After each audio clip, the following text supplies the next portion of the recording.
Siempre recuerdo una clase de filosofía donde el profesor nos relató esta historia.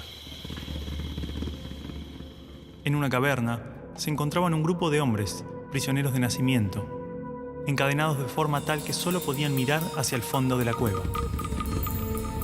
Una hoguera y figuras manipuladas por otros hombres proyectaban en esa pared todo tipo de sombras.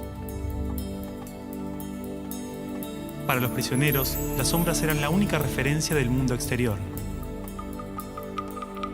Esas sombras eran su mundo, su realidad. Uno de los prisioneros era liberado y se le permitía ver la realidad entera fuera de la caverna. ¿Qué tanto tiempo le tomaría acostumbrarse al exterior después de toda una vida de encierro? Posiblemente su reacción sería un profundo temor a la realidad. Podría entender lo que era un árbol, el mar, el sol. Asumamos que este hombre puede ver la realidad tal cual es y entender el gran engaño que era la caverna. El profesor nos explicó brevemente las interpretaciones del mito en relación al conocimiento, la ilusión, la realidad, y cómo posiblemente estemos dentro de una gran caverna que a su vez está dentro de otra. Pero no cabe duda de la necesidad de ese hombre libre de regresar y compartirle al mundo lo que había visto.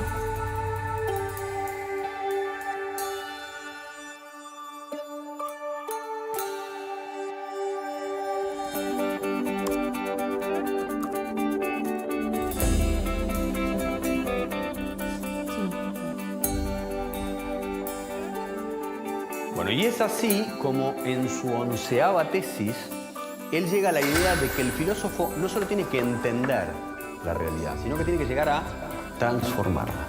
¿Sí? Medios de comunicación, miles de libros, todos los discursos políticos, organismos internacionales, expertos, filósofos, páginas de internet. Todos coinciden en la importancia de la educación. Se invierte en capacitaciones, mejoras edilicias e investigaciones. Se compran libros, netbooks, pizarras digitales. Se dictan cursos, suben salarios, bajan salarios. Se imitan modelos extranjeros. Todo para mejorar la educación. Esto no evita que haya tantas escuelas como realidades sociales.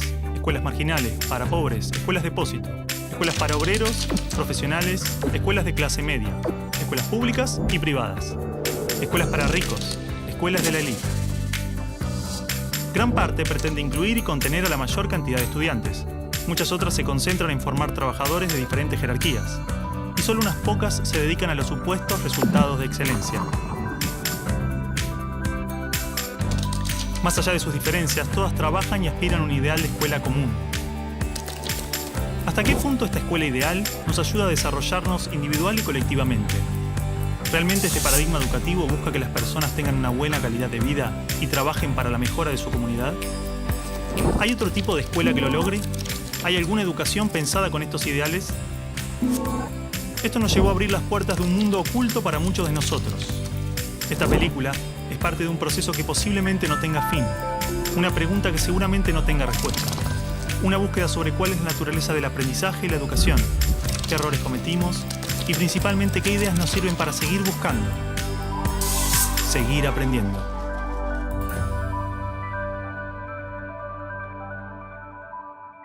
Bueno, supongo que lo que Alicia quiere, la directora quiere, es simplemente estar de acuerdo o consensuar, a ver qué es lo que se va a decir. Es un acto del colegio, el colegio tiene que saber qué es lo que se va a decir.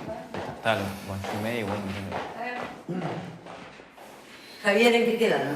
Bueno, yo les propongo a los chicos, como ejercicio, que escribieran un texto, ¿no?, contándonos cuál era el balance de estos años en la escuela. Y eso es. Muy poco de lo que pasa en nuestra escuela es verdaderamente importante. Nos enseñan a estar lejos unos de otros y a competir. Padres y maestros no nos escuchan. Por todo eso decimos basta. La educación está prohibida.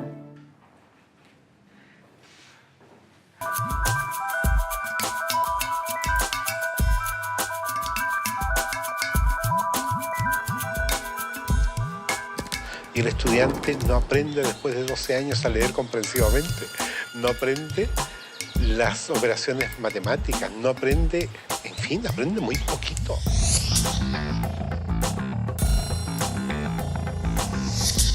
¿Qué es lo que hace que el estudiante fracase en la escuela? Y el convencimiento va por la comprobación de que no es el estudiante el que fracasa, es el sistema el que está más planteado. Es que las reformas educacionales actuales en boga en muchas partes están mal enfocadas.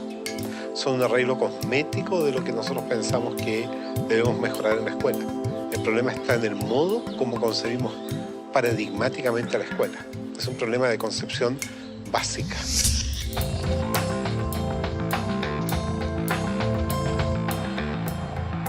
Las escuelas y los colegios de América Latina no son más que espacios de tedio y aburrimiento.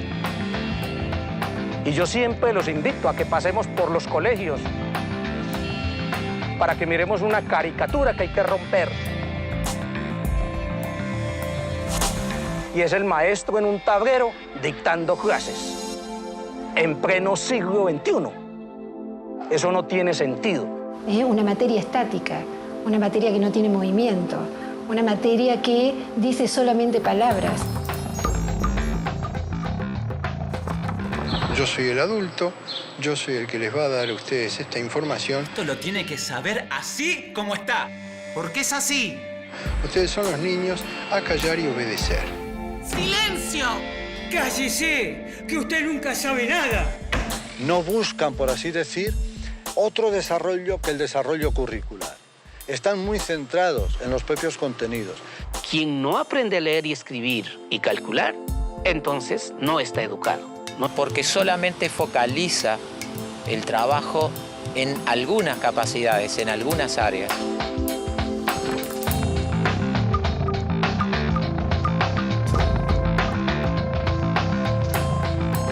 El conocimiento actual está parcializado, porque la mirada es parcial. Nosotros decimos que en las escuelas convencionales el aprendizaje es preventivo.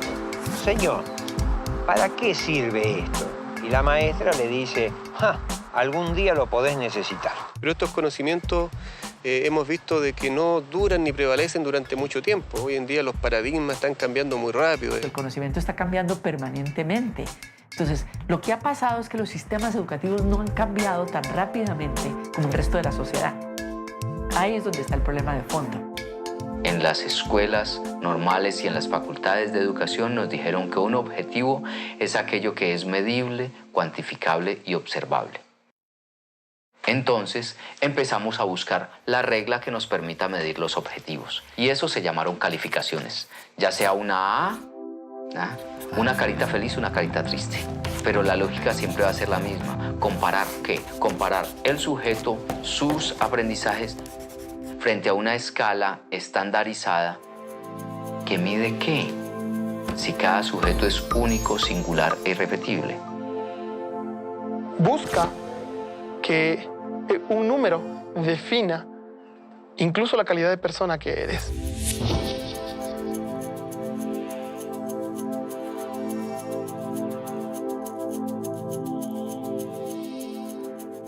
Entonces, por ejemplo, creo conflictos a nivel cognitivo. A ver quién es el primero que realiza, con lo cual unos son ganadores, los otros son perdedores. Cada vez que hay perdedores hay alguien que se siente feo.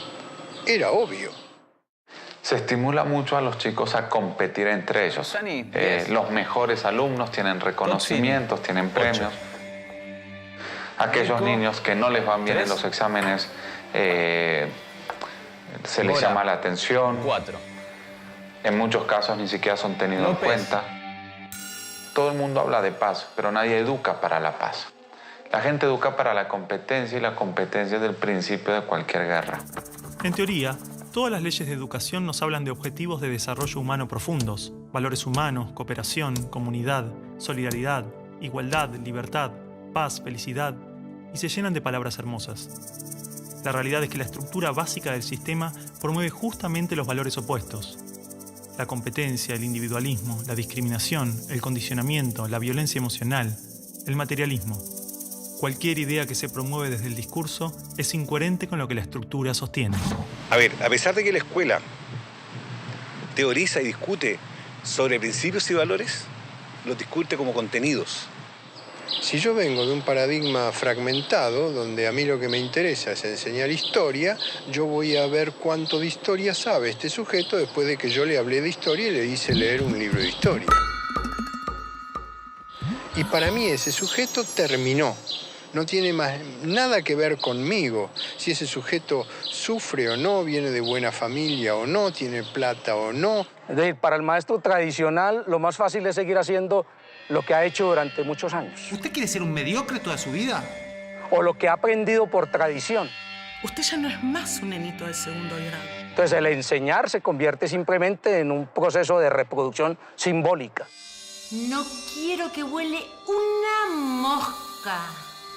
En la Argentina, la inmensa mayoría de los niños en este momento dicen, qué macana, hoy es lunes, tengo que ir otra vez a esa escuela. Pero ese no es el peor de los datos. La inmensa mayoría de los docentes en la Argentina dicen eso mismo. Yo creo que los maestros actuales son hijos de un sistema. No es que el maestro nazca o quiera ser profesor para ser bueno o malo. Es lo que el Estado le permite. ¡Basta! ¡Se quedan sin recreo! Ah, no. No me venga con que tiene problemas en su casa. ¿Cómo hago para educar la emoción de estos niños si en mi terciario de formación docente no me hablaron nunca una palabra de las emociones? Si siguen hablando, los voy a separar, ¿eh?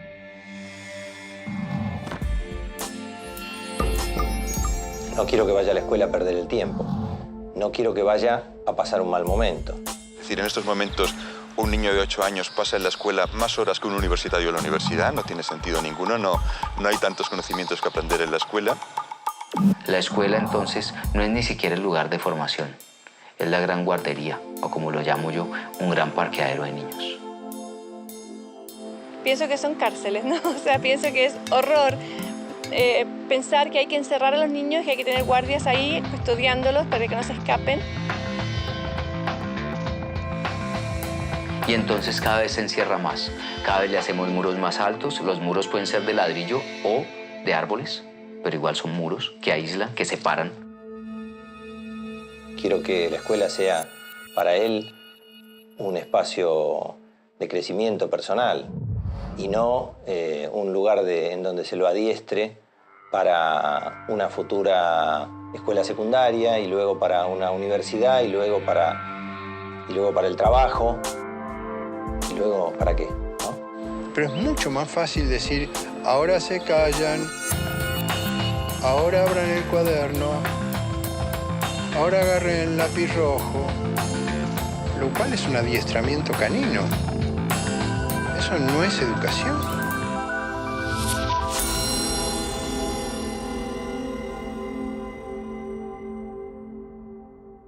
Sí, bueno, en realidad lo que los chicos me dicen es que este texto ellos pensaban leerlo en el acto.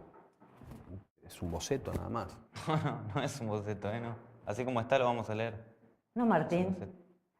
Acá hay palabras muy ofensivas y no pueden estar atacándonos gratuitamente. Bueno, ¿y se sienten atacados por algo será o no? Bueno, para un poco. Alicia, nosotros lo único que hicimos fue cumplir una tarea que nos dio el profesor. Por eso, Alicia, digo que es un boceto. Los chicos van a suavizar este texto. No lo vamos a suavizar, así como está lo vamos a leer. Martín. No lo vamos a suavizar. No. Martín, esto, así como está, es una falta de respeto. Perdón, me olvidaba que decir lo que uno piensa es faltar al respeto.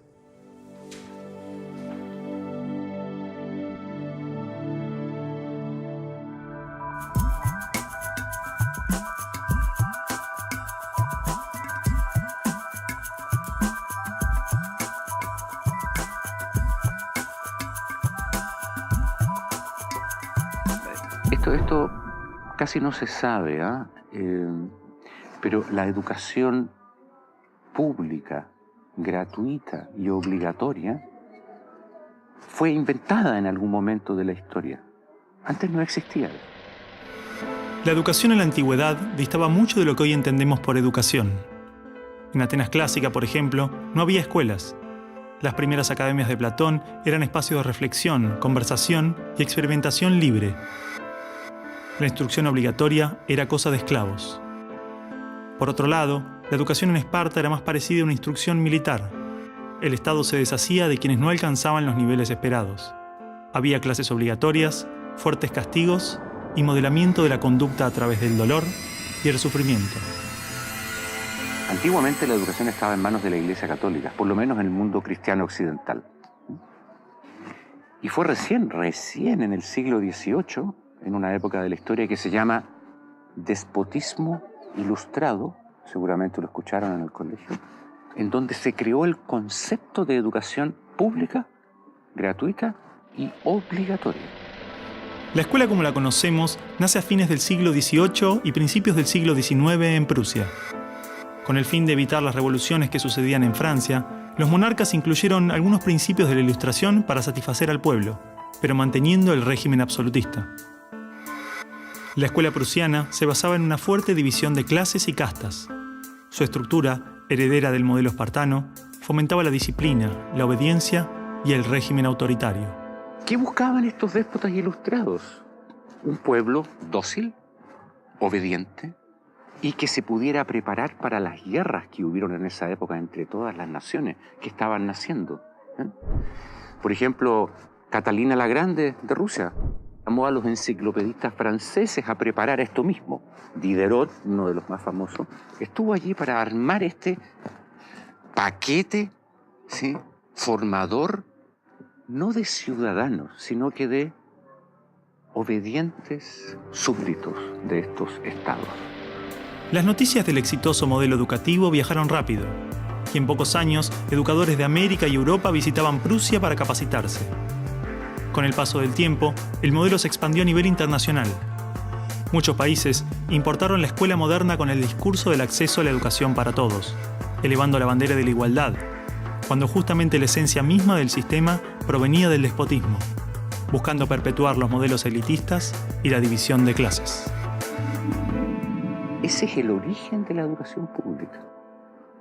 Fíjense ustedes que Napoleón, un poco posterior, y enemigo jurado de todos estos déspotas, hizo lo mismo. Él lo decía con todas sus letras. Yo quiero formar un cuerpo docente para poder dirigir el parecer de los franceses.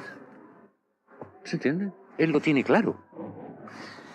Y eso opera, se sepa o no se sepa, hasta el día de hoy. La escuela nace en un mundo positivista regido por una economía industrial. Por lo tanto, busca obtener los mayores resultados observables con el menor esfuerzo e inversión posible, aplicando fórmulas científicas y leyes generales. La escuela era la respuesta ideal a la necesidad de trabajadores, y los mismos empresarios industriales del siglo XIX fueron quienes financiaron la escolarización obligatoria a través de sus fundaciones. ¿Dónde coloco los hijos de estas personas para que puedan trabajar? ¿Cómo educamos en que aprendan a leer? ¿Cómo creamos obreros inteligentes? La educación sigue siendo lo mismo. Una herramienta para formar trabajadores útil al sistema y una herramienta útil para que la cultura permanezca siempre igual y siempre se repita. Lo cual es conservar la estructura actual de la sociedad. La escuela se complementó con investigaciones sobre el control de la conducta, propuestas de utopías sociales y hasta teorías de superioridad racial. No es de extrañar que los primeros estados con el sistema prusiano o similar fueran con el paso de las generaciones focos de xenofobia y nacionalismo extremo. El modelo de producción industrial en cadena de montaje era perfecto para la escuela. La educación de un niño era comparable a la manufactura de un producto. Por lo tanto, requería una serie de pasos determinados en un orden específico, separando a los niños por generaciones en grados escolares.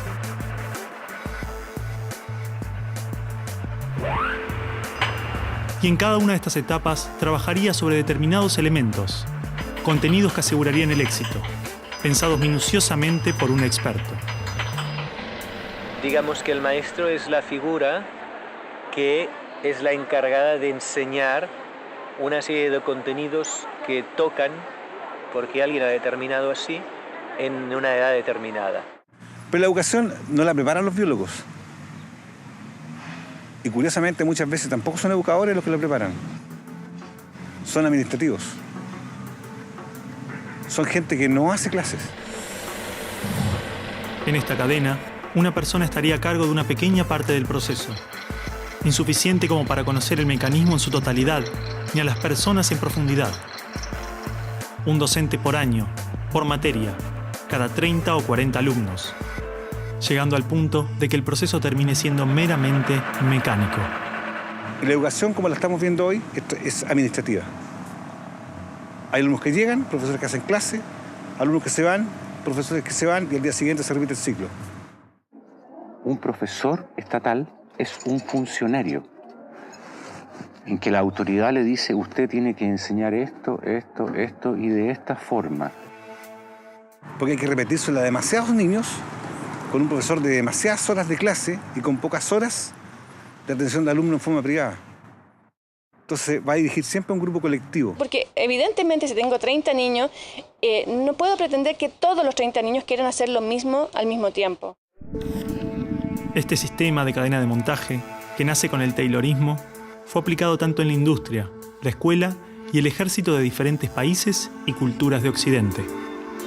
Hasta hace pocas décadas la escuela tenía estas cosas de cuartel y de asilo. Incluso el recreo termina con un timbre anónimo, no humano, que indica a los niños que deben adiestrarse poco a poco para pararse en una determinada baldosa detrás de determinada cabeza para formar una fila, generalmente de menor a mayor.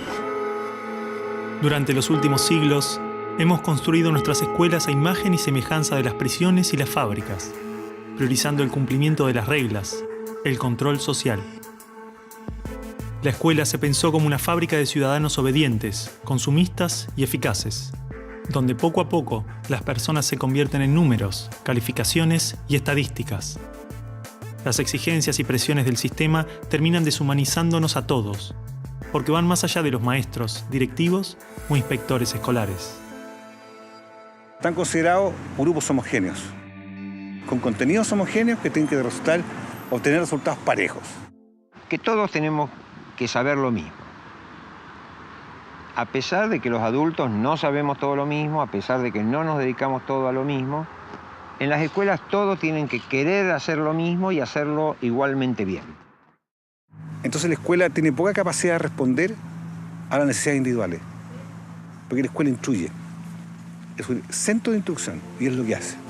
El que no aprende, se queda. Esa es la realidad. Esto de alguna manera ya implica que el sistema educativo es un sistema de exclusión social.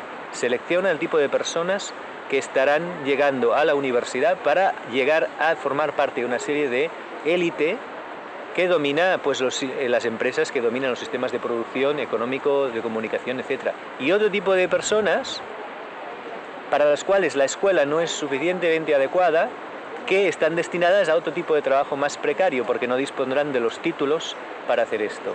El sistema y los estados no les preocupa eso. No, honestamente, no les preocupa el ser humano como persona, como individuo. Y en esos términos, toda educación que busque otra cosa tiene que ser prohibida. La realidad es que la esencia de la escuela prusiana está inmersa en la estructura misma de nuestra escuela. Los test estandarizados, la división de edades, las clases obligatorias, las currículas desvinculadas de la realidad, el sistema de calificaciones, las presiones sobre los maestros y niños, el sistema de premios y castigos, los horarios estrictos, el encierro y la separación de la comunidad, la estructura verticalista. Todo esto sigue siendo parte de las escuelas del siglo XXI. La escuela está cerrada al mundo exterior. Te explicaba el título de mi libro, del mapa escolar al territorio educativo, para indicar esa fábula del cartógrafo que cuenta Borges, que empieza a ser un mapa de un territorio determinado y se entusiasma de hacerlo lo más perfecto posible. El mapa termina reemplazando al territorio. Entonces hoy día la escuela se enclaustró, se metió dentro del mapa. ¿Qué es lo que enseña? Verdades que están en el mapa, no en el territorio. Escuela no es sinónimo de educación. La escuela podrá ser un viejo mapa a la sabiduría, pero la educación es el territorio donde todo el aprendizaje sucede.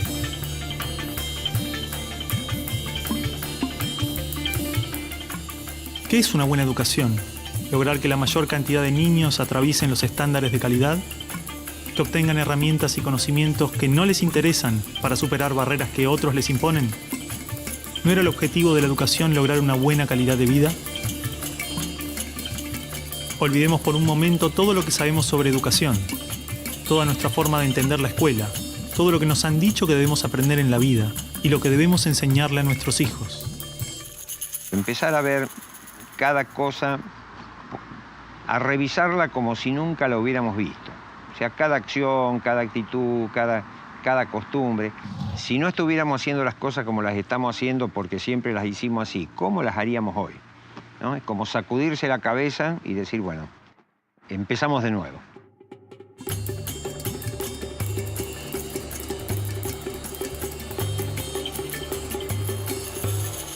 Empecemos de nuevo. A ver, chicos, tienen que entender que el discurso que escribieron es algo que le puede molestar a mucha gente. Bueno, está bien, pero si es lo que sentimos y lo escribimos así, ¿por qué no lo podemos leer así? Son nuestras palabras, lo que pensamos. ¿Cuál es el problema ahora? Cargo de lo que escribimos ahí también. Si de última no lo dicen en mi clase. Pará un poco, Martín, porque te conozco. Te molesta todo en esta escuela. Te molesto yo, te molestan los profesores, te conozco bien. No, vos a mí no me conocés. Sí, te conozco. No, no me conocés.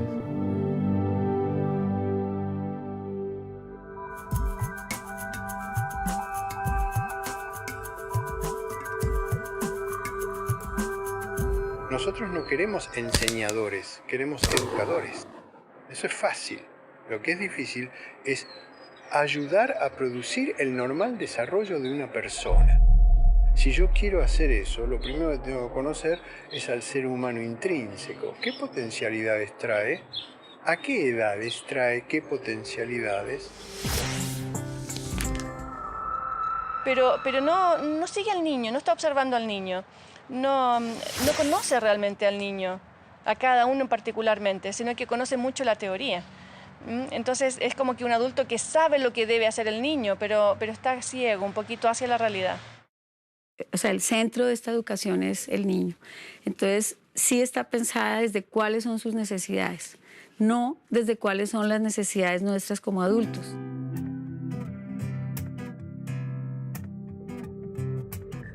Los chicos desde que nacen con esa capacidad de crear. Son creativos y observadores y curiosos. Y en la escuela pueden pasar dos cosas: que se acompañe ese proceso y se propicien actividades para desarrollar esa capacidad, o se la frustre. De hecho, podríamos caracterizar que el ser humano propende a aprender. Incluso podemos decir más todavía, no es ningún mérito del ser humano aprender. Más todavía, es que no puede no aprender. Tú lo ves, él todo el tiempo te está preguntando, ¿y esto por qué? ¿Y esto por qué? ¿Y esto por qué? No es que uno tenga que inculcarle a él las ganas de preguntar, él lo tiene en su esencia. ¿Ya? Basta que tenga órganos sensoriales y percibe, ¿no es verdad? Basta que tenga su cerebro y piensa y razona, e imagina, crea, fantasea. Pero en la escuela se consigue justamente acallarlo.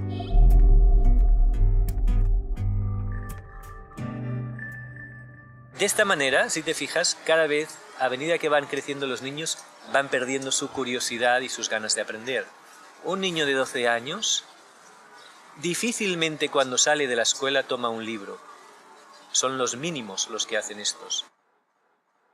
Porque está harto, está totalmente harto de que se le diga qué debe y qué no debe hacer, y ha perdido toda curiosidad por aprender. La mente del niño tiene cualidades de aprendizaje cualitativamente superiores a las de un adulto, porque está naturalmente desarrollado para percibir lo que se le presenta, y con ello crea su mente, se construye a sí mismo. En pocos años aprende a controlar su cuerpo, puede comunicarse en varios idiomas, comprende las reglas de la naturaleza y las características de su cultura. Todo este complejo y maravilloso proceso se da de manera inconsciente. Lo aprende sin demasiado esfuerzo, por cuenta propia. De las cosas que aprendimos en la escuela, incluso cuando en la escuela aprendíamos muchas cosas, hay muy pocas que en la vida cotidiana necesitemos. Es posible que la escuela sea conveniente. Yo no creo que sea necesaria la escuela. Creo que puede ser demasiado, a lo mejor muy conveniente en la sociedad, pero podemos prescindir de ella. Porque podemos vivir sin sin saber logaritmos, pero no podemos vivir sin saber relacionarnos con otras personas o sin saber caminar o sin saber usar herramientas. Todas esas cosas las aprenden los niños mediante el juego. Los niños desde que nacen tienen la habilidad de construirse a sí mismos, aprendiendo de lo que se encuentra a su alrededor, a través de jugar y explorar el mundo.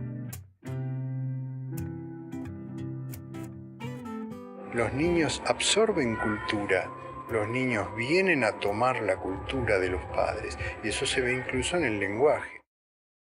Está en el contexto cultural humano los números y las letras y las palabras, entonces ellos lo aprenden pues como, igual que aprenden a andar porque hay unos adultos que andan. Es decir, cuando un ser humano nace, su biología no lo obliga a ser humano. Necesita nacer en un entorno humano. Todo lo que nos rodea influye tremendamente en nuestro aprendizaje. Los espacios, los tiempos, las actitudes de nuestra familia, las emociones, los gustos, las creencias. Todo es parte de ese ambiente con el que nos construimos a nosotros mismos. La pregunta es entonces, ¿qué ambiente estamos ofreciendo a los niños para que los adultos se desarrollen de esta manera? Porque un niño entra es a un medio dogmático, siéntese acá, quédese 6 o 7 horas sentado en esta fila. ¡Qué horrible! Si estamos en una familia donde esa red de afectos es supremamente débil, los niveles de agresión son muy altos, de violencia, el chico va a ser un chico probablemente muy violento. No va a ser seguramente violento, no estoy diciendo eso, pero sí estamos hablando que en contextos violentos la violencia se reproduce más fácilmente. El niño va a dar lo que recibe, ¿no? Entonces, por eso tenemos que lograr relaciones mucho más amorosas, mucho más profundas en el aula. Estudios indican que actualmente a la edad de 5 años, el 98% de los niños podría ser considerado genio. Son curiosos, creativos y tienen la habilidad de pensar de formas diversas, resolver problemas, es decir, tienen la mente abierta. El problema es que 15 años más tarde, solo el 10% de esos niños mantiene estas capacidades. O sea, de alguna forma estoy diciendo que desde más allá de la mente, desde el mundo de la conciencia, todos somos genios. Y realmente el maestro lo que tiene que aprender es a que sus alumnos puedan abrir las puertas en su mente para que desciendan todo ese conocimiento y esa creatividad y esa genialidad que todos llevamos dentro. Si nosotros miramos a los grandes hombres de la humanidad y mujeres de la humanidad, todos han sido grandes soñadores, es decir, que han tenido una imaginación enorme. Como seres humanos, somos el resultado de miles de años de adaptación natural y evolución. Traemos dentro aquellas características que nos han permitido sobrevivir, transformarnos y crecer.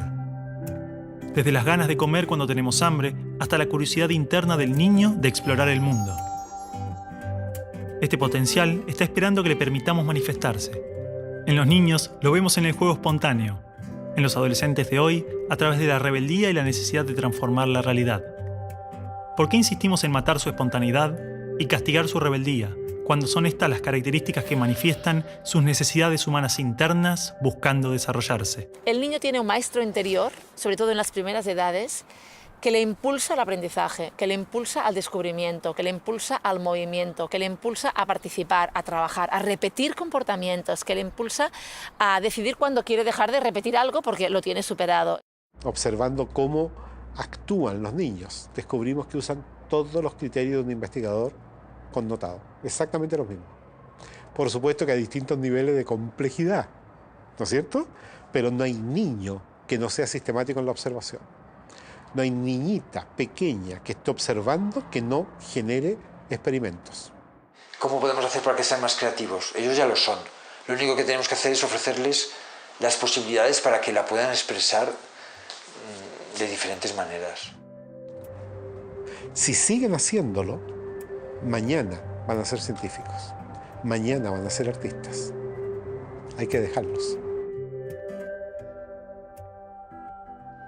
Dale, Martín, no hace falta. A ver, ¿qué ganas con esto? Ya está. Ellos plantean el tema de las notas, por ejemplo. Dicen que lo único que nos importa es la nota final, que no nos importa si estudian, no estudian, si aprenden o no aprenden. Dale, Martín. Basta, ya está. ¿Qué gano? Me saco las ganas de eso. No, y que además los estamos, de alguna manera, haciendo competir entre ellos por esa nota. ¿Vos pensás así también? Mira, creo que no es un planteo tan equivocado, tan errado.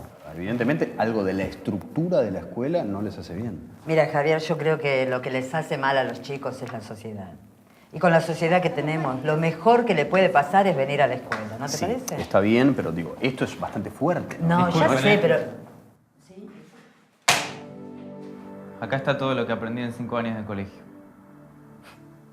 ¿Saben qué va a pasar con esto? Me lo voy a olvidar todo. Es más, ya me lo olvidé.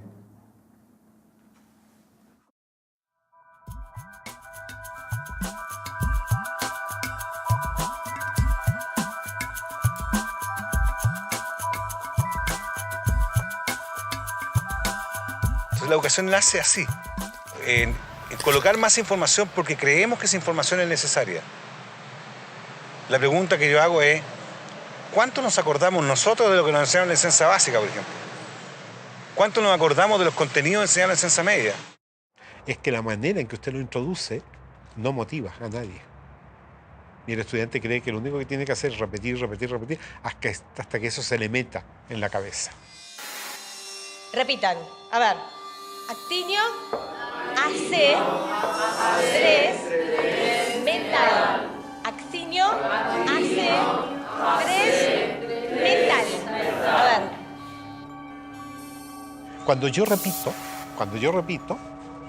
algo que me dicen que tengo que repetir, simplemente me transformo en un repetidor. Ácido desoxirribonucleico. Ácido desoxirribonucleico. Ácido desoxirribonucleico. Comprenda o no comprenda, no interesa, porque lo que importa es que yo diga de la misma manera lo que está dicho. Ribonucleico. Ácido desoxirribonucleico. Ácido desoxirribonucleico. Si yo le exijo a un niño más de lo que él puede dar, empiezo a generar estrés en este niño. Ácido desoxirribonucleico. Ácido desoxirribonucleico.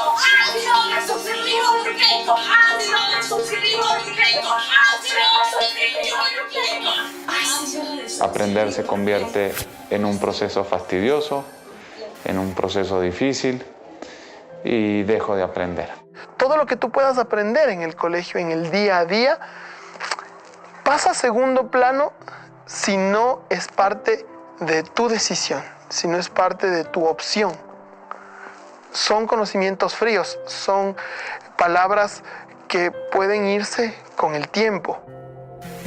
La información o el saber podemos almacenarla en nuestro cerebro, un libro o una computadora. Pero la comprensión es una herramienta en constante crecimiento, con características únicas que varían según cada persona. Implica crear y establecer relaciones entre criterios, y así resolver problemas. Y construir nuevos conocimientos. Los niños no eran autómatas que simplemente copiaban o repetían las cosas porque sí, sino que realmente había como más conciencia de parte de ellos de lo que estaban haciendo. Ese concepto va a entrar en él, lo va a asumir de una manera relacionada con su vivencia.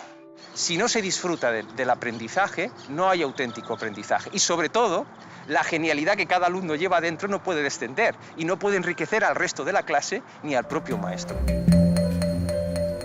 El aprendizaje profundo solo puede estar fundado en el interés, la voluntad, la curiosidad, y se origina más allá de las fronteras de la razón. Es mucho más que analizar o relacionar conceptos. Aprender implica un profundo proceso, donde se crean relaciones entre la persona y su entorno. Porque es que hay un principio también que maneja la neurociencia. Lo que más le gusta al cerebro humano es conocer, pero cuando conoce con dicha, goza y placer, que es el aspecto de la lúdica. Hemos partido del cerebro emocional para ir al cerebro lógico. Y esa lógica es válida, es buena, es más compleja. Hay algo maravilloso en ver el momento del descubrimiento, que es el momento del aprendizaje. Ese chico no se olvida nunca más de cuando llegó a entender el porqué. Antiguamente el conocimiento solo podía encontrarse en bibliotecas o universidades. tener acceso era vital para el aprendizaje. Hoy, el libre acceso a la información, las bibliotecas virtuales, la construcción colectiva del conocimiento, logran que no solo el conocimiento esté al alcance de todos, de forma abierta y plural, sino que se actualiza constantemente. Lo que nosotros podamos aprender en la escuela hoy, dentro de 4 años, a lo mejor cuando el chico salga de la escuela, ya va a estar completamente desactualizado. La educación, al escolarizarse, se metió dentro de la escuela y perdimos los criterios exteriores de la naturaleza. Hoy día leemos los criterios que salen en los libros. Y el problema es que como son muchos de ellos verdaderos, ¿para qué me voy a poner a discutirlos? Pero con eso desvirtuamos lo que es el proceso educativo, que es de descubrimiento, no de aprendizaje de las verdades. Ya no va a bajar las cosas como verdades. Las va a presentar y al mismo tiempo va a estar dispuesto a dudar de ellas y a revisarlas juntos, ¿no?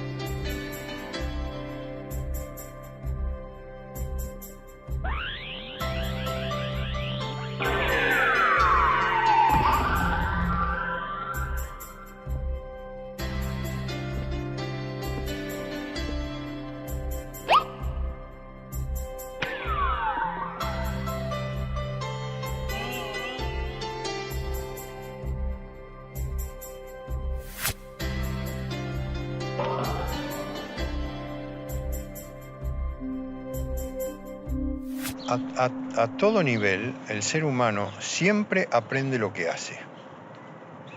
Tiene que esforzarse para aprender lo que no hace.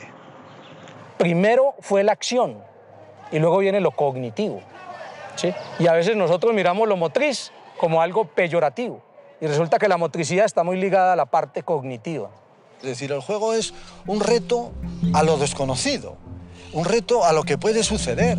Porque cuando un niño juega o se pone enfrente a esto, pues parte del principio de que pone algo en movimiento. En la educación siempre estamos poniendo en movimiento. A la casa del tío escuela, digo yo, venimos a aprender, eso obvio, no venimos a jugar y nada más. Pero jugando se aprende mucho.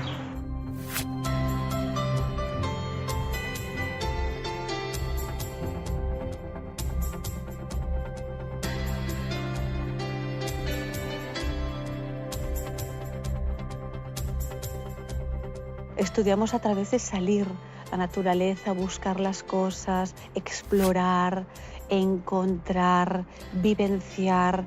Cuando tú trabajas y conectas con la naturaleza a los niños, todo sale. Ir a esa escuela es un placer porque todos los días tenemos tantas cosas para experimentar, para investigar, para agradecer que estamos vivos. La tarea del educador entonces consistirá en todo momento mostrar misterios, mostrar situaciones en la naturaleza que, aunque estén descritas ya por la ciencia, no lo están para el educando. De tal manera que el educando se sorprenda frente a algo y trate de encontrarle una explicación. Se ha generado todo un movimiento de décadas llamado escuela activa, donde el niño hace, produce, sale del banco.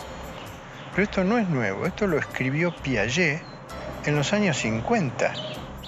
No se pone en práctica porque da fiaca. A principios del siglo XX surgieron variados movimientos en la pedagogía. Exponentes de diversas partes del mundo desarrollaron experiencias educativas concentradas en la acción, la libertad del niño y la construcción autónoma del aprendizaje, replanteando toda la estructura de la escuela tradicional. Pero a mediados de siglo, todas estas ideas transformadoras comienzan a caer en el olvido con el miedo a los estados totalitarios. Bueno, el método está centrado en que el niño es el que aprende, totalmente. Necesariamente tienen que haber objetos físicos, objetos concretos con los que el niño manipule, que el niño experimente. Todo en la primaria es operativo. Todo es operativo todo es con material concreto. El niño, en la medida en que se equivoca, se va a ir dando cuenta, porque el material mismo es autocorrector. Y normalmente el adulto no es el que debiera estar corrigiendo al niño. Es el mismo niño el que tiene que estar corrigiéndose a sí mismo. Ahora, también existe mucho la corrección de parte de otros niños. Yo creo que desde el punto de vista educativo son bienvenidos los errores y las equivocaciones. De hecho, la ciencia tiene más errores y equivocaciones que aciertos. Es verdad que avanza, sabemos nosotros que puede avanzar cuando hay un acierto, pero los errores son los que permiten que los científicos puedan avanzar. Viendo a los niños cuando dicen, no importa si yo me equivoco, porque estoy aprendiendo, porque nadie tiene que ganar aquí, sino todos estamos para mejorar. El inventor de la bombilla eléctrica tuvo más de 1000 intentos fallidos antes de hacer funcionar la bombilla. Cuando un periodista le preguntó qué se sentía fracasar 1000 veces, él respondió: no fracasé 1000 veces. La lámpara eléctrica es un invento de 1000 pasos. Al igual que un descubrimiento científico, la educación informal es el resultado de un proceso profundamente caótico, donde el hombre busca un orden causal, lógico, pasando del caos al orden alternadamente. Pero este aprendizaje nace de la pregunta en el caos, no de una respuesta en un orden. La sociedad, cuando nosotros nacemos, la sociedad nos vuelve más ignorantes porque nos da respuestas a estas preguntas. Y nos da respuestas prefabricadas en la filosofía, en la política y hasta en las religiones. Entonces matan las preguntas y la capacidad de aprender. Yo creo que de manera sintética podríamos decir que la escuela está orientada a la respuesta. En cambio, los procesos educativos que ocurren fuera del ámbito de la escuela, pero que también adentro de ella, están orientados hacia la pregunta, hacia la indagación, en que la respuesta viene, pero no es lo medular del proceso. Y debe ser un educador, entonces, ayudar al develamiento de aquello, no imponer una respuesta. La importancia de la pregunta está planteada desde el principio de la filosofía en la antigua Grecia, donde el aprendizaje surgía del replanteamiento y la repregunta. Pero si es esta la naturaleza del aprendizaje, ¿por qué insistimos en estructurarlo, limitarlo, condicionarlo, ordenarlo? Así es como todos los seres vivos aprenden, a través de interactuar con los otros y con el entorno, no a través de un currículum previo que alguien establece. El tiempo escolar, entonces, es un tiempo engañoso en el sentido que nos hace meter en una programación la idea de que el educando va a ir progresando al modo como el programa está planificado. En ese sentido, la escolarización es lineal. Paso 1, paso 2, paso 3. Y el paso 10º va a estar después del 9º. Pero en el aprendizaje la situación es distinta. Puede que la persona avance progresivamente de manera lineal, 1, 2, 3, y brinca al 10º. El currículum es una guía ordenada para construir el conocimiento basado en experiencias previas. Pero si el aprendizaje se caracteriza por procesos tan diversos e individuales, ¿cuál es la necesidad de forzar eso y alcanzar objetivos? Normalmente los objetivos educacionales en el mundo son colocados desde fuera del alumno, del niño. Se espera que sea un buen ciudadano, se espera que pueda participar de esta sociedad competitiva, etcétera, etcétera. Por tanto, el niño empieza a entender que las acciones del ser humano no parten tanto de una fuerza interna, de una conexión con la naturaleza, de una percepción, de una sensibilidad por la vida, sino que están motivadas por algo exterior. Estudio para pasar el examen, no leo para aprender, no me intereso por los animales porque me gustan. No, es que ahora no me toca los animales, ahora toca otro tema. Si yo no muevo realmente el interés, si no desarrollo las partes creativas, estoy generando robots con objetivos y por lo tanto en el camino se va a quedar un 60, un 70% de los niños con potencialidades maravillosas. Nuevamente, repitan. Accinio, hace, tres, metal. Accinio, hace, tres, metal. Accinio, hace, tres, metal. Accinio, hace, tres, metal. actúo porque si hago esto, conseguiré un premio, tendré un coche de esta manera y tal. Y si esto significa que tengo que especular o que tengo que pasar por encima de quien sea, tengo que mentir y tengo que pisotear al que tengo al lado, me es igual. ¿Esto qué tipo de relación educativa lleva esto? Un tipo de relación educativa que pone el énfasis en el resultado. Al crecer, la escuela y la sociedad nos llevan a asumir motivadores externos para alcanzar los objetivos. Y difícilmente podemos entender que alguien pueda realizar algo sin interés, más que el propio placer del proceso. Pero un niño pequeño no tiene un lugar a donde ir. Simplemente disfruta de crecer, camina por el simple placer de caminar y explorar, y esto lo hace desarrollarse. Su motivación no está en el objetivo ni en el resultado, está en el camino. Lo que podemos decir es que no tenemos objetivos concretos sobre la vida de los niños, que tengan que aprender determinadas cosas, que tengan que ser de determinada manera. Esos objetivos no los tenemos. El currículo que se maneja acá es un currículo que está plasmado en un camino y que el niño maneja ese camino. Entonces, él lo tiene y él sabe. Entonces, el maestro no es el protagonista de la película, el contenido no es el protagonista es el niño que, acompañado del adulto que hace de intermediario, se pone en contacto con el conocimiento y el conocimiento pues ya atrae y actúa por sí solo, ¿no? Y ahí, en eso que les estoy contando, se respeta el ritmo del niño. O sea, no hay la presión fundamental de que tiene que llegar a este resultado en tal tiempo. Si yo me planteo que a lo largo del curso tienen que aprender a escribir su nombre, pues voy a estar preocupado y en vez de ver al niño voy a ver el objetivo y voy a intentar adaptar al niño al objetivo. Si lo que quiero es que él aprenda y viva, digamos, de manera espontánea, pues eso lo va a aprender de todas maneras, pero yo no voy a estar preocupado por ello y vamos a poder fluir y disfrutar del proceso.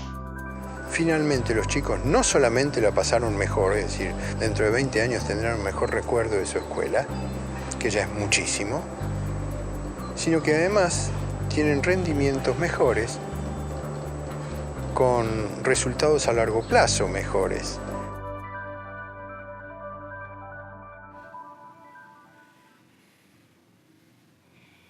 A ver, Micaela, ¿por qué insistís con lo del discurso ese?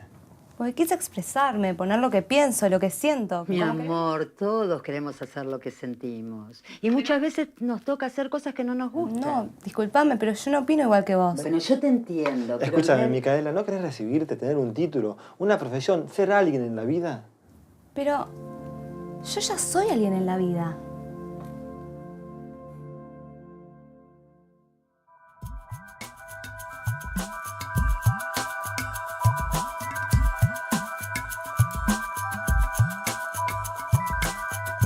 Uno se encuentra con dos carriles pedagógicos básicos.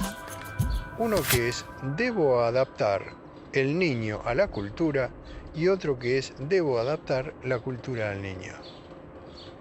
Léase derecha e izquierda pedagógicas. Es así de sencillo. Y en algún lugar del medio debe estar la verdad. La escuela construyó sus cimientos sobre una idea fundamental que trasciende a toda su estructura: la noción de que los niños están vacíos, y en consecuencia, su individualidad puede ser rota y reformada, intervenida acorde a necesidades externas. El niño ha sido considerado un objeto de estudio, una rata dentro del laboratorio de socialización más grande de la historia, cuyo principal objetivo fue modelar al ser humano. Esto es muy humano, ¿no? Pensar que el bosque, si no lo cuidamos, se estropea. El bosque, con dejarlo tranquilo, es suficiente. Siempre, todo lo que tenemos de bosque es porque el ser humano no ha intervenido. Pero el ser humano cree que interviniendo hace más, hace mejor las cosas. Dentro de la semilla de un árbol se encuentra toda la información que este ser necesita para desarrollarse. El ambiente que lo rodea contiene todo lo que ese árbol necesita para crecer, pero este desarrollo depende de la estructura interna de esa semilla. Todas las reacciones a las condiciones externas están planificadas en el interior de cada ser, tanto de un árbol como del hombre. La formación de los órganos vitales, la estructura ósea, Los tejidos, las características básicas de cada uno de nosotros son el resultado de un proceso interno, autónomo, que no requiere la intervención del ser humano, donde la madre solamente satisface los recursos necesarios, pero no dirige. Cualquier célula tiene una estructura interna que le permite saber inconscientemente qué necesita en cada momento, cómo ha de ser el entorno a su alrededor, para satisfacer las necesidades internas de la célula, expresadas genéticamente, para que esa célula pueda llegar a ser lo que en potencia ya es. Es decir, el objetivo de la vida es vivir y autorrealizarse. Para eso ese organismo necesita encontrar un entorno que respete, que satisfaga esas necesidades internas. Había un jardinero que tenía tanto amor a las plantas y entonces las cuidaba tanto que iba allí y en cuanto empezaban a brotar, iba estirando del tallo. ¿Qué sucedió? Todas o se deformaron o murieron. O sea, el crecer es innato. No tienes que estirar a nadie, no tienes que hacer que saque nada. Solo tienes que procurar que le llegue lo necesario. Para sobrevivir, esta célula tiene ciertas necesidades básicas: alimento, seguridad y tal vez el elemento más importante que ha hecho posible toda la evolución biológica: el amor. Una vez que la célula cuenta con estos recursos, comienza a desarrollarse, a autorrealizarse. El amor es necesario en todo momento del desarrollo de la vida. En su gestación es la compañía y la protección del útero. Luego es el contacto corporal, el apoyo emocional, expresiones, gestos, sonidos, hasta el entendimiento, la aceptación, el respeto y la confianza en el otro. Si el amor es vital para el desarrollo y el aprendizaje, ¿por qué generalmente intentamos educar con amenazas, castigos, tensiones, olvidando el amor? ¿Y qué hacemos los adultos?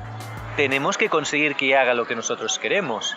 Y ahí entran los premios y los castigos. No, yo te evaluaré y te pondré un examen y tú tendrás que pasar el examen. Y si no lo pasas, llegarán unas notas, unas calificaciones malas que tus padres cuando las vean te reñirán y bla, bla, bla, bla, bla, y habrá una serie de consecuencias. No, nos falta capacidad de amar. Entonces, normalmente amamos de un modo estrecho. O sea, yo te amo si coincides conmigo, si no, no te amo. Este es nuestro modo normalmente de amar. Cuando la persona no se siente amada o tiene conflicto en esto, crea una representación de sí mismo. Va contando algo de él que no es él. Entre más intenso el dolor, más lejos la representación de la persona real. Si me obligan a hacer toda una serie de cosas con las cuales yo no estoy para nada interesado, aunque se me intente motivar extrínsecamente a través de premios, castigos, notas o caramelos, mi necesidad puede ser otra. Pero esta necesidad yo no la puedo atender porque se me está obligando a hacer otra cosa. Con lo cual yo voy perdiendo cada vez la conexión con mis propios recursos, con mi propia fuerza vital. Los premios y castigos operan manipulando las necesidades básicas. Cuando no recibimos amor o protección, hacemos lo posible para obtenerlos, generando mecanismos de conducta y comportamientos que nos permiten sobrevivir. Nos condicionamos. Ese niño no estudia para aprender, no trabaja por placer, ni para realizarse. Lo hace porque si no pierde la seguridad, el amor, siente que muere. Todo su accionar pasa a estar controlado por el miedo. De alguna forma lo que se hace en la escuela actual, estoy generalizando, es sembrar ese miedo. Se pone límites a la persona en vez de todo lo contrario. Y poner límites es el miedo. En nuestra mente estructurada, cuando creamos dentro una creencia, la forma que tiene la mente para que no salirnos de esa creencia y crear fuera es el miedo. Cuando nosotros nos acercamos al borde de una creencia, sentimos miedo. Es un mecanismo de control, es un mecanismo de manipulación ética. Si tú te portas bien, yo te califico bien. Eso es un modelo conductista. Ese es el gran modelo conductista que tanto daño ha hecho a nuestra sociedad. El Manifiesto Conductista de 1913 promovía una psicología cuyo objetivo era la predicción y el control de la conducta. Mediante experimentos con ratas, animales y su condicionamiento, se desarrolló una ciencia del control social, utilizada para pensar las bases de la escolarización moderna, la publicidad, la propaganda política, el entrenamiento militar y los ejercicios de tortura.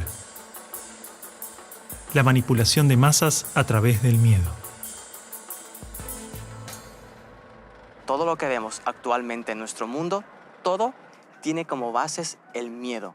El miedo al cambio, el miedo al progreso, el miedo a ser tú mismo, el miedo a amar, el miedo a revelar tu ser enfrente de este mundo.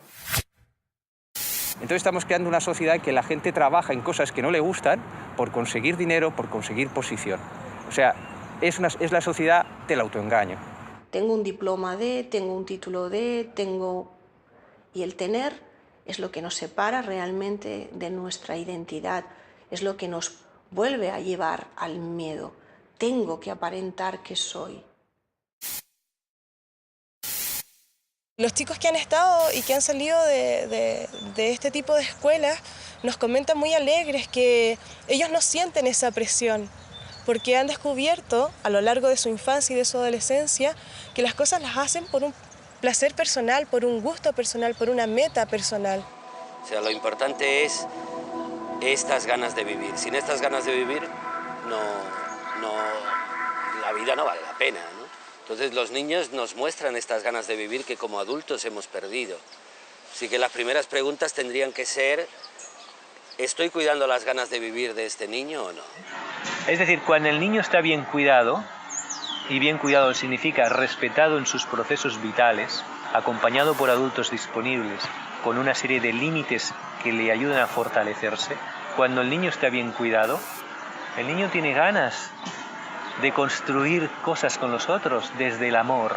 Si un niño siempre hace lo que le manda el adulto, llega un momento que ya desconecta de sí mismo. En cambio, si ellos están acostumbrados a seguir su propio impulso, siguen conectados con su interior, saben lo que quieren, saben quiénes son. Los niños, además, te llevan de la mano y te muestran realmente, te dicen lo que necesitan. Es cuestión de escucharlos y de colaborar con ellos en su búsqueda. Una descripción de los organismos vivos es que son autopoiéticos, sistemas con la propiedad de producirse a sí mismos continuamente, y las relaciones que se dan entre ellos nunca son instructivas, sino de vida, despliegue y progreso.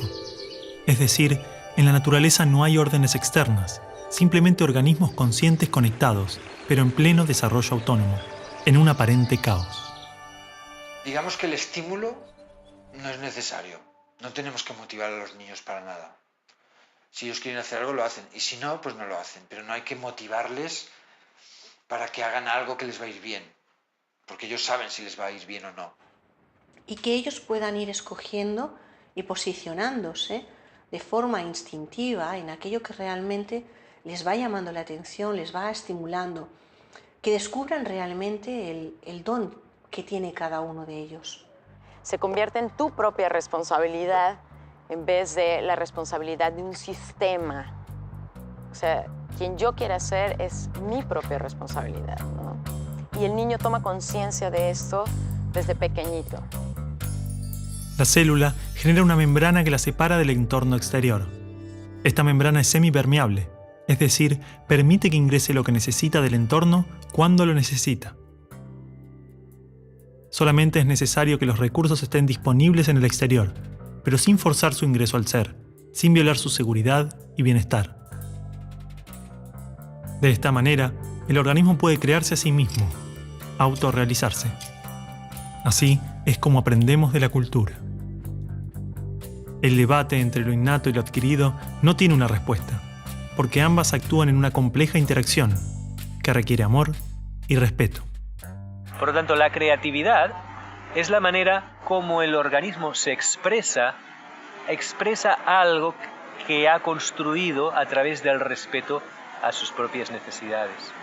Con los conocimientos bases, intentar ver en qué momento está, qué es lo que necesita, qué es lo que quiere, qué es lo que le va a mover más, ¿no? Porque en el fondo es el chico el que va a dar los pasos, ¿no? En realidad nadie aprende, ¿no? Digamos, de forma forzada, no es aprendizaje lo que se produce cuando es forzado. La infancia es lo más hermoso, ¿eh? O sea, que es la alegría.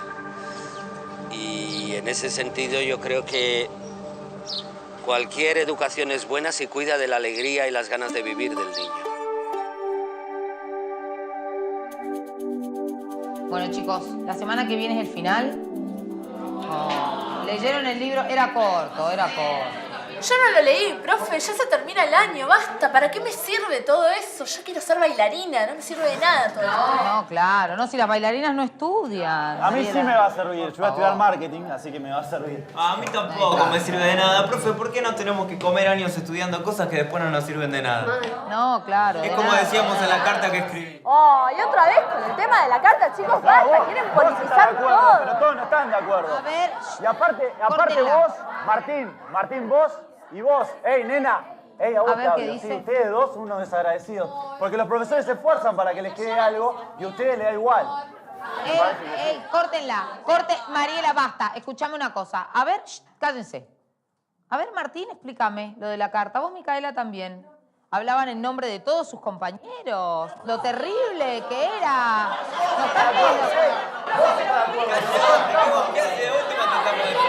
Ahí está. ¿Qué querés, Juan? No, faltan 10 minutos. Séntate, sigamos. ¿Ves que somos todos diferentes? A este no le importa nada, es un amigo.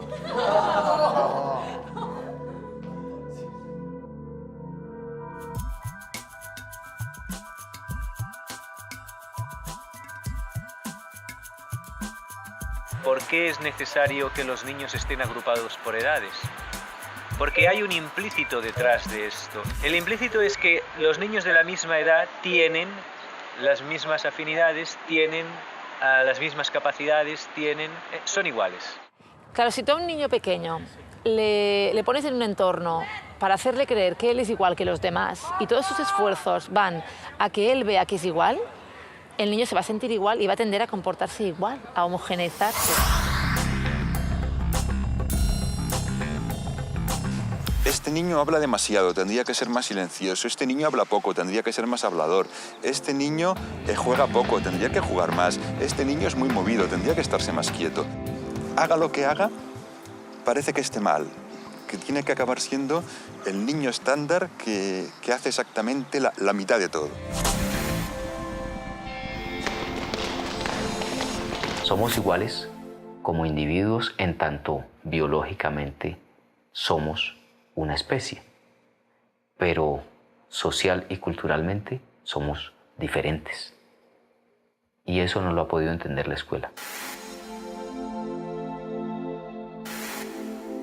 Tienen ritmos de aprendizaje diferentes, tienen intereses y motivaciones diferentes, tienen maneras de relacionarse diferentes. Gardner ya hace unos cuantos años definió que una persona no tiene solamente una inteligencia lingüística, verbal o lógico-matemática, sino que tiene inteligencias muy diversas, entre ellas también todo lo que hace referencia a lo emocional. La diversidad, de alguna forma, expresamente nos está diciendo que todos somos originales.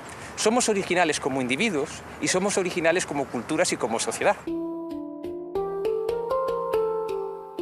El valorar eso en cada uno y que cada niño sienta que las diferencias que tienen con los demás son lo que justamente hace más rica la vida.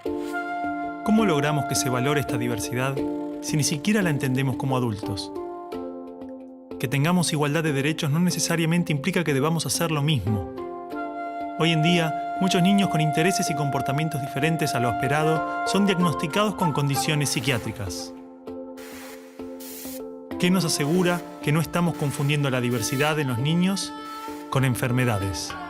Es una auténtica epidemia, una moda.